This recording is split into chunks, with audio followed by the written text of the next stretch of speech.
What's going on, guys? Welcome along to another video in the GT series. If you haven't seen already, I have released my first impressions of this 22 plate GT. As of the day that I'm filming this, my full first ride and review video is coming out. If you have seen either of those videos, you will know I've had an engine light problem with this bike from the start. Long story short, engine light come on, had it cleared, come on again.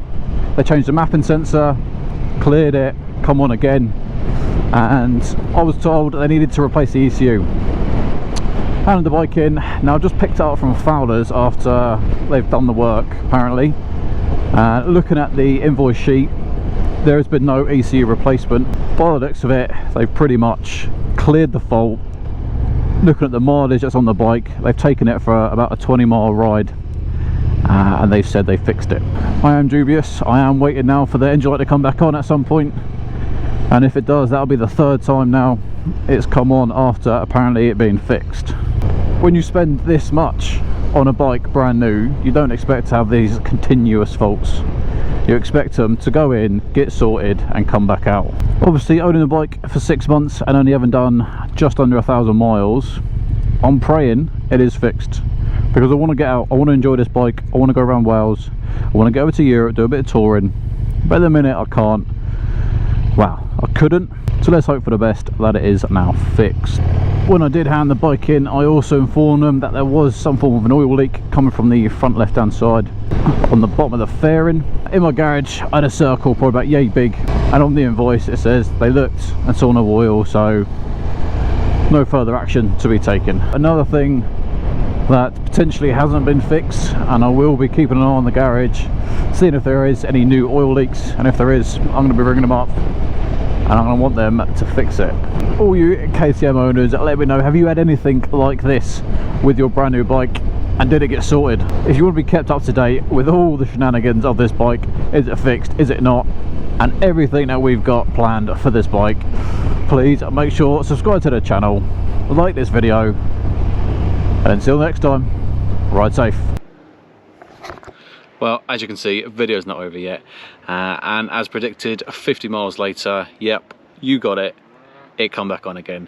So let's catch back up with me taking it back up to the dealership to get it fixed again.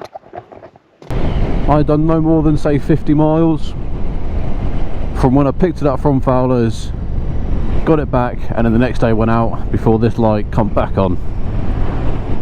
So on a miserable Wednesday, I'm heading back off to Fowler's to drop it off again to get fixed. I had spoke to them after it come back on, and they did say that KTM had advised them not to change the ECU, even though KTM had told Motorcorsa to change the ECU. So it'll be interesting to see what they do this time. But clearly, clearing the fault, giving it a little road test, as advised by KTM, did diddly squat. This is now the 4th time it's going in to have this problem looked at, and we still don't know what it is. It is frustrating for me because Fowler's is about an hour away, so that's a 2-hour round trip on top of paying for this bike since June, and they're being broken since June. It's annoying because I really want to enjoy this bike. On paper, this is the perfect bike for me, and this consistent engine fault has just ruined my experience with the GT.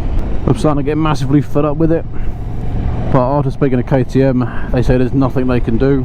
They've said either go and speak to the dealership I bought it from, which unfortunately have liquidated, so they've now shut, or speak to the finance company. I don't want to get rid of the bike, I want to have the bike, hence why I picked it long 6 months ago. So I am really hoping that the 4th time round in a KTM approved service centre fixes this bike. If you haven't seen my other videos surrounding the GT, the first one being the first impressions of the bike, and then the second one being the full in-depth rider review, there are some great comments on there from people who own a 22 plate GT, and it is nice to see they say they've had no issues whatsoever with their 22 plates and that they are enjoying them to the best capability. And it's good to see. It's nice to see KTM make some bikes that don't break. As you can tell, so far I've done 1,060 miles in almost 6 months, and for someone who makes motorcycle video content for YouTube, That's not a lot of miles. I've done almost double to triple that on the Harley, and I bought the Harley 2 weeks after I bought the GT. I must say I am loving my Harley Davidson Fat Bob. If I haven't said it already in the video, just to remind you what happens when this light comes on. You get the engine light, you get the TC off light, and then a big MTC square in the middle, which you've already seen. All it means is traction control doesn't work, slide control doesn't work, hill control doesn't work.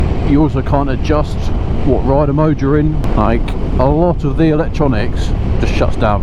Here we are once again, coming up to Fowler's of Bristol. If you've not been here, highly recommend it. As you can tell, plenty of parking.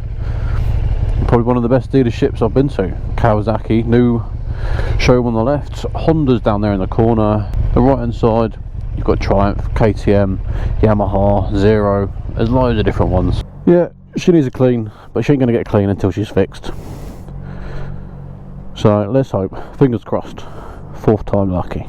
As always guys, thank you very much for watching. If you have enjoyed this video, please make sure you like and subscribe to the channel. Make sure to stay tuned, because I'm sure the next video will be working out if this is fixed or not. Until then, ride safe.